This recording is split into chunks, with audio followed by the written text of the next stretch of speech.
Me now, the author of Big League Politics and a guy who's blowing the whistle about what he saw in Wayne County that night, Shane Trejo. Shane, welcome to Real America. Thanks for coming on, brother. Appreciate it. Happy to be here. Hopefully you could hear, and you probably have already watched it because I'm sure you're tuned in to everything that's happening in Michigan. Is it Stabler? Did I get it right? This Ned Stabler, is that how you say his name? I'm not exactly sure how to pronounce his name, but what he did was completely despicable. I mean, were you just disgusted by that? I watched it early this morning when I woke up around 5, 6 in the morning. People were blowing me up on Twitter and Instagram and Facebook. Have you seen this? Have you seen this? This is one of the worst cases of doxing I've seen, except there's worse out there. People telling people where their kids go to school, where their wives work, and then they go ruin their lives as well. But I mean, telling them they're going to hell, telling them they're racist, all because they were speaking up about what they believe is voter fraud and election fraud, which is why you now are vocal, because tell folks at home what you witnessed and why you are coming forward. Well, I was there on the night of the election. I was a poll challenger. I was there from approximately 10 p.m. to 5:30 a.m. on the night of the election. And the two canvassers, Republican canvassers, were also there and witnessed this.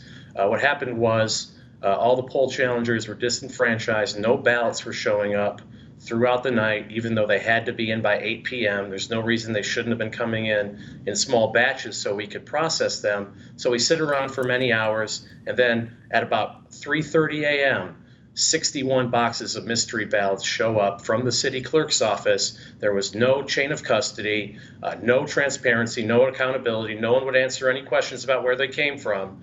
And in my opinion, this was when they started the vote steal and to take this away from President Trump, because the next day when those ballots were processed, that's when you saw the poll workers boarding up the facility. That's when you saw poll challengers being dragged out, and a Gestapo-esque situation was enforced at the TCF Center in Detroit. And this is the biggest scandal in U.S. history.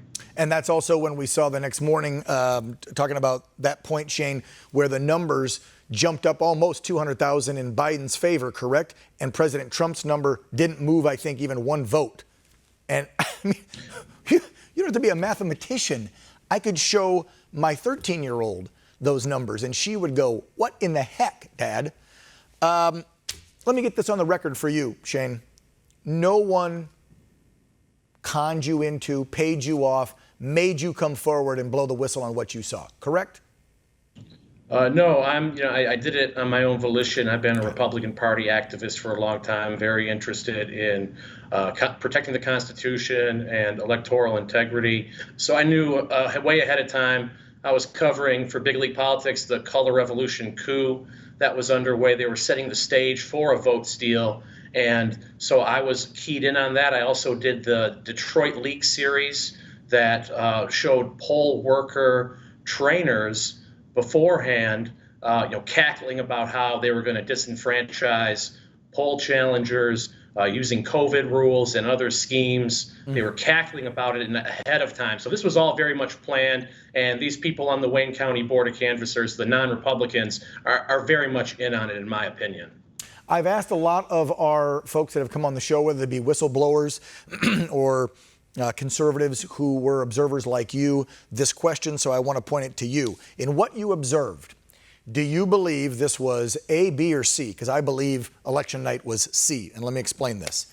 Was this all a big concerted effort that was planned weeks, days, months, whatever, in advance by Democrats in these key states at the highest level? B, it was all organic because you have so many radical folks on the left now in different positions of power when it comes to election boards across the country. They decided to take it upon themselves with their hatred of President Trump and do whatever they could to screw up the election and take it away from him. Or C, it was a combination of both. Big collective effort and then just that natural, organic, hey, here's one poll worker person who hates the president. I'm going to change 5 votes. I think it was everything all coming together. What do you think? And what did you witness? Yeah, definitely C, but obviously I think there was, probably more of A, because I think at a certain point, I think when they realized they were losing the election, that their Dominion fraud didn't throw enough votes from Trump to Biden. I think they realized, okay, now it's time to do the mail-in ballots. I think there was sort of a mad rush to do it. I think that they knew ahead of time that they might have had to do it, but I think there was a mad rush to do it at the dead of night, and that would make sense considering they stopped counting votes for so long in all these battleground states. The turnout is up for Biden only in these 4 crucial cities, these inner city areas that are dominated by Democrats and notorious havens for fraud like Detroit. So I believe that it was probably haphazardly rushed at the last minute, but it was definitely something that they had. It was their trump card, so to speak, to throw the election in Biden's favor, no matter what. And the fact that it's being certified right now and that there's this terror campaign from the left, there's a terror campaign against all whistleblowers right now. My publisher was being harassed by Attorney General Dana Nessel for reporting on voter fraud. So what we're seeing now is the country morph into a Soviet-style hellscape, and we're already past third world. We're heading to something much worse, something akin to the Orwellian nightmare. Ugh. Oh, Shane, when's the nightmare going to end? And what can we continue to do about it? I'll tell you what we can continue to do. We can continue to be patriotic Americans. And I know the left hates when I say that, because what does that mean? Does that mean I'm not patriotic because I'm a Democrat? No. It means when you won't stand up for every single voice and every single legal vote in this country, then you're not being patriotic. Because guess what? Listening to the other side that disagrees with you and allowing them to speak is part of what makes our country the greatest country on earth. Shane, I want to call you a patriot, my pal, for sticking up. Stand by your guns. Don't let them get you down. I know you've had threats. Keep going with your investigation. Keep speaking out about what you saw that night.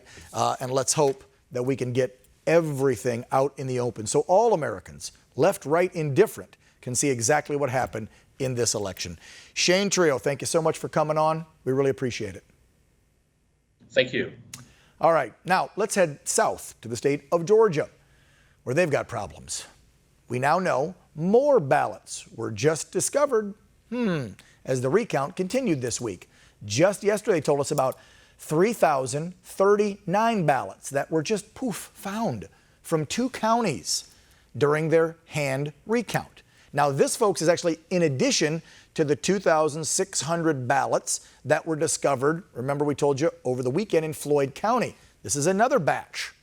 Now officials in Fayette County, Georgia, confirming they found 2,755 ballots that had been tallied before the recount. Wow. Georgia election official Gabriel Sterling said, quote, people in Fayette County had more people on absentee voting than people who filed in person voting than reported. All thanks to the audit, those ballots, plus 204 more were found in Walton County. Wow, they just keep poofing, coming up, right? Officials said they were not counted because someone failed to upload the ballots from one of 2 scanners in that precinct during election night. Okay. An investigation currently underway in Fulton County's election management organization to dive further into this madness. Plus, an audit protest happened in Atlanta, Georgia today. Folks showed up at the Georgia State Capitol. Peaceful protesters gathered there because they say they want a honest and open, full audit of all the ballots. I concur. Why can't we get that done? I don't get it.